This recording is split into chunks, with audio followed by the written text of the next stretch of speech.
Ayan, humahataw pa rin si Galera. Yun o. Magpapa-install si boss sa atin ng Senlo X1 GTS. Tapos horn. Naka-Senlo switch. Ayun o. Sa atin yan mga boss. Tapos naka-passing light na rin. Pwede kayong mag-request mga bossing ha. Pag gusto nyo magpalagay ng passing light. Tapos eto. Pinili ni bossing na naka-slip tube pa rin. Para mas quality. Tapos dito tayo sa tabi. Intact pa rin. Okay, walang pagbabago. Ganon pa rin, kalinis yung wiring dito. Tapos ito yung horn niya. Nasaan yung MDL na? Naka-separate. Ayun! Ito pa.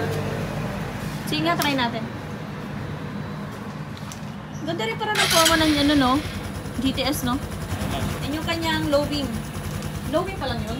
Lakas, ah? High beam.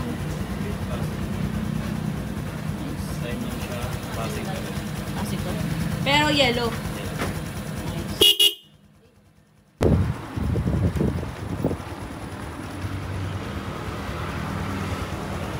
Boss, thank you po. Salamat. Opo. Ingat po kayo, ma'am. Ingat pa, ma'am.